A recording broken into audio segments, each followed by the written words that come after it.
Boxing. Beats and rhymes. No one can do it better. It's been a year and a couple of months since we've last seen Stephen Fulton in a boxing ring when he was taken apart by Naoya Inoue in 8 one-sided rounds in Japan in a unification at 122, where we saw him on the Canelo Berlanga undercard against Castro at featherweight. Carlos looked bigger than Stephen, and although Stephen has always been a box puncher, developed in that Philadelphian mode of fighter, ready to go toe-to-toe if necessary, it seemed like he was slugging more than Bozy Ennis would have wanted, or he himself, Fulton, would have wanted, getting caught with his chin up in the air. But as a consumer and purchaser of the pay-per-view, this was maybe the best fight or the most entertaining fight on the card. And he got floored by a big right hand and hurt several times, but it was a very good fight to watch. He got a controversial decision. He said he felt comfortable at 126. He said he felt stronger. He felt better. He felt like he did an amazing job in his comeback fight. He said he had a lot of rust. He certainly had a lot of rust. The ring rust must have played a major part in my performance, he said. He bigged up his Japanese fans, and he said he needs to get more active. Whether he can do that on the PVC, the question remains. The question remains. And at 30 years of age, he needs to be more active if he's going to make this transformation with a new trainer, Bozy Ennis work. He needs to be more active. Looks like someone needs to call Eddie Hearn, like Bozy did with his son. Boxing. Beats and rhymes. No one can do it better.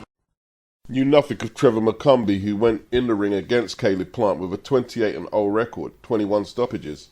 A little shorter than Caleb. Looks to me like he threw a fight away that he was capable of winning. Seemed like he lost interest, or just didn't want to dig down when Caleb got serious about it.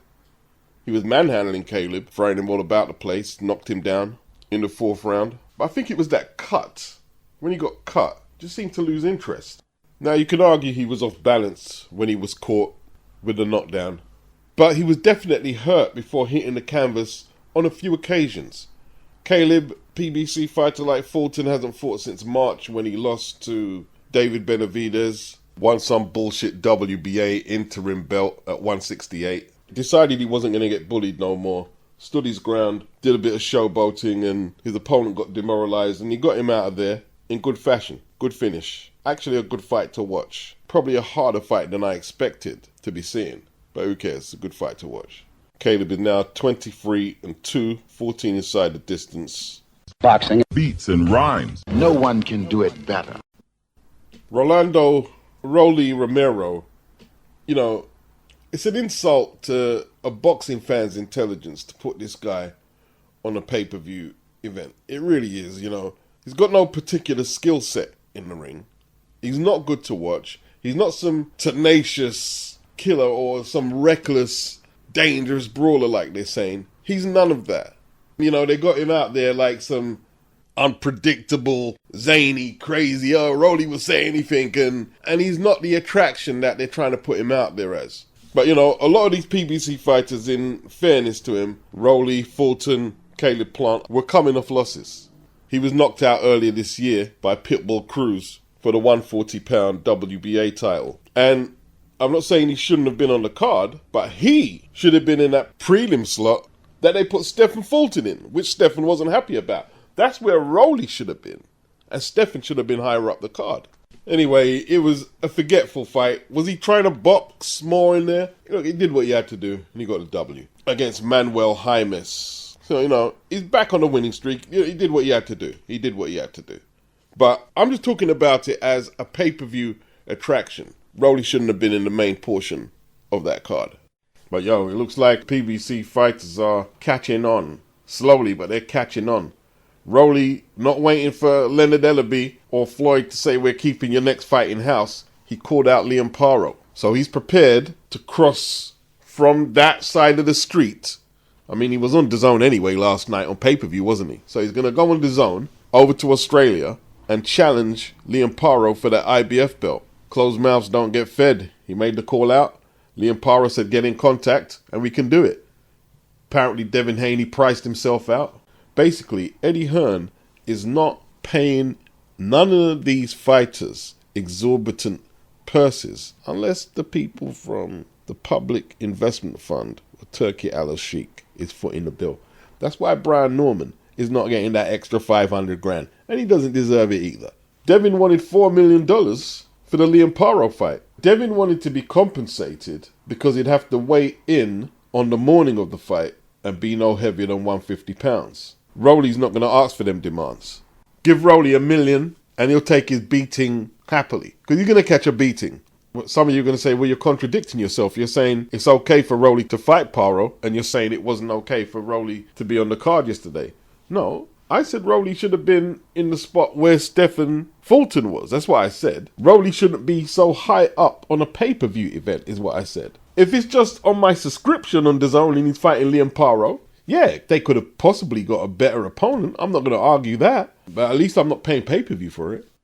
Devin, I don't know where Devin goes from here. Devin, before the Ryan Garcia fight, even when he was undisputed at 135 or WBC 140 pound champion, he was never that popular amongst a lot of Americans. The only fight he can get paid like that and get any redemption in America is to rematch Ryan Garcia. But I'm not sure how much he really wants it, in all truth. I'm not sure. I'm not sure what that beating has done to him. I'm going to keep it funky.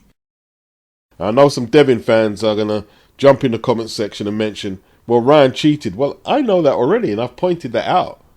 But the facts are he took a beating in the ring, and there could be carryover from that beating he took. How much times was he down? 3 times? And there weren't no light knockdowns. Took some big punches. His face was contorted and swollen. Could take a long time to get over that beating, psychologically and perhaps physically. To me, now he's a champion in recess, which to me is not a champion, right? He doesn't have a belt. It's not a unification. A $2 million purse for Devin, the challenge to get a world title, is a fair deal. But now he's pricing himself very high because, in my opinion, he's not that confident right now. Boxing. Beats and rhymes. No one can do it better. I want to shout out the sub who informed me how we got to where we are at 160. After Gennady Golovkin knocked off Ryota Murata for his WBA strap in a unification early 2022, he went up to fight Saul Alvarez for the 3rd time and lost a UD. That was at 168. And by 2023, he gave up the IBF and the WBA 160 pound belts. And the division has been fractured ever since, and that's where ERISLANDY Lara picked up Golovkin's cast-offs. Then some Italian guy, woeful fighter, no disrespect here, but he wouldn't even make the top 5 in the UK. He got hold of one of the straps and Johnny Beck took one of them off him. And it's put us in this strange place where I'm having to call a fight between Danny Garcia, who did nothing at 147 for a while, nothing at 154 ever, nothing at 160 certainly ever, gets a title shot against ERISLANDY Lara. 41-year-old ERISLANDY Lara, middleweight champion. 36-year-old career light welter/welter, Danny Garcia, the challenger. This fight was very bizarre. From me watching the DAZN feed and then seeing the graphic come up that the fan zone, whoever they are, 67% of you motherfuckers thought Danny Garcia could win. And all I want to say is, more people don't know shit about boxing at all, period. You know, I made a point of reference that Danny said he was going to go and attempt to be a free weight world champion. I said, yeah, that would be a milestone indeed. And I also made a point that it might be the first time he gets stopped in a boxing career that has spanned, some 15 years or so. I picked Danny to lose a UD on points. So I got that wrong. Who in that fan zone ever believed that Danny could get past ERISLANDY Lara's 7-inch reach advantage, which I pointed out on my breakdown?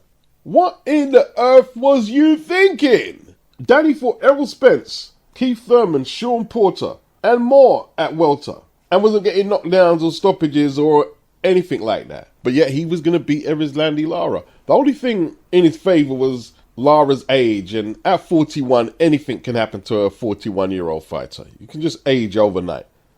But this didn't happen. It was so one-sided. It was a sparring session. The only thing that kept Danny in it was Lara is not a crash and bang merchant anyway. Plus he's 41. He's not going to overexert himself if he doesn't need to. And he didn't need to do that here. Within seconds of the fight starting, he was predictably landing that jab with ease. He was throwing it from halfway across the flipping ring and landing it. And Danny couldn't get inside the lead. I think Danny landed 2 punches, proper punches through the whole fight. One-sided, not very eventful, and the PBC have to take some accountability of making matches like these and then passing them off as middleweight title fights. Like, in any country this shouldn't happen. It's America, yeah? We're talking Tiger Flowers, Harry Greb, the Mickey Walkers, the Sugar Ray Robinsons, the St. Valentine's Day Massacre, Gene Fullmer, the Jake LaMottas, the Dick Tigers. I'm just talking about the champions. This shouldn't happen in America. The Haglers, the Hopkins, the Tonys, Hopkins, the Joneses. This shouldn't happen over there, this type of match. It should never have happened. This shows a total disrespect for the consumer base. But then again, they're catering to people who thought Danny Garcia could win. That's why they're putting fights on like this. Because you fans are motherfuckers don't know shit about boxing. More people don't know shit about boxing at all. Period. You can go check my live. I'm saying, yo, Danny's just got to rush Lara. That's what you do. You gotta rush him from the first bell. Don't wait around. You have to rush him and see if you can get anything off and try and bustle him out of his stride. Danny tried to box Lara at range. I couldn't believe what I was watching. You were trying to box someone with a 7-inch reach advantage on you. A Cuban schooled boxer with a 7-inch reach on you. He was trying to box him from range. And then when the penny dropped, and his dad probably told him, yo, Danny, you gotta go after him, you know? And when he started standing his ground more, he's catching more lefts, and he didn't like the left hand.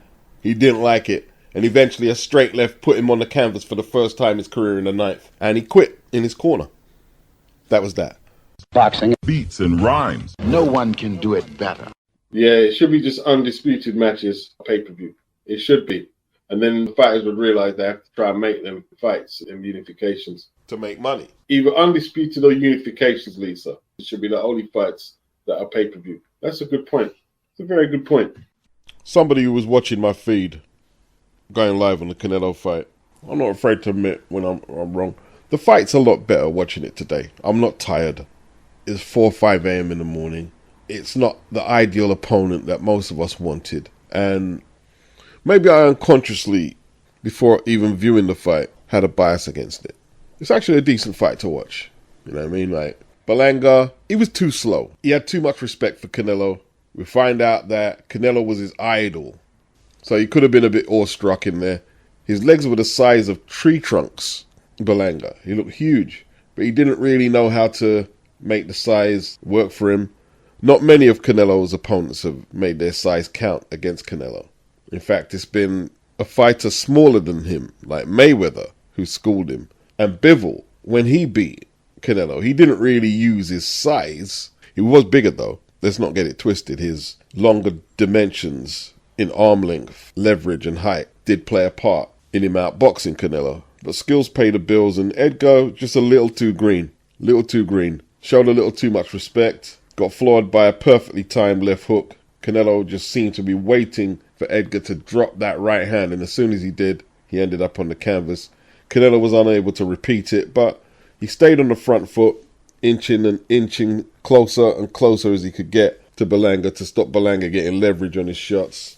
Berlanga did land some good rights, but he could never hit the chin. That high guard from Canelo was very effective.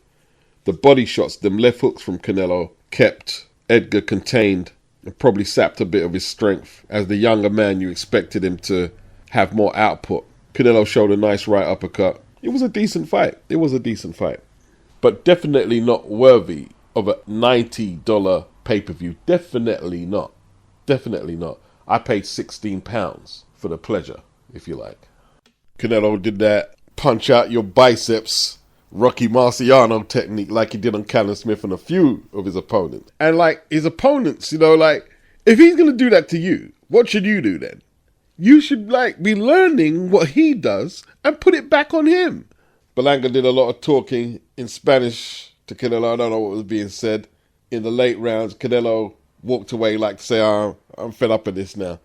And Berlanga went after him, but he couldn't catch Canelo clean. So, you know, there was a lot of gamesmanship in there. I think Berlanga can come back a better fighter if he works on a few things. Canelo, hey, the fans loved it in the T-Mobile. But it was one-sided. 117, 110, 118, 109, 118, 109. And the issue with the fight is there's no shocks, there's no surprises. Nobody, mainstream or fringe media, thought Berlanga was a threat to Canelo. And I guess the question is, who's next? Yo, Turkey, tell him we going for Canelo next. Yes. Let's go. Canelo, come on. You heard it from him. We are ready. Terence Crawford and Turki Al-Sheikh, they were in attendance and they've made their pitch. A lot of people are saying they don't want to see that fight. Well, Terence Crawford is a two-weight undisputed champion. I believe he deserves his shot and he deserves an opportunity to prove all you naysayers wrong. That's my opinion. If 69% of this fan zone thought Danny Garcia could beat ERISLANDY Lara, let Terence Crawford work. Let that man work. If Danny Garcia, a career light welterweight with way less accomplishments than Terence Crawford, can fight for the middleweight title, don't tell me that Crawford can't fight for no 168-pound title. Don't be telling me that shit. I'm not hearing it. Beats and rhymes. No one can do it better.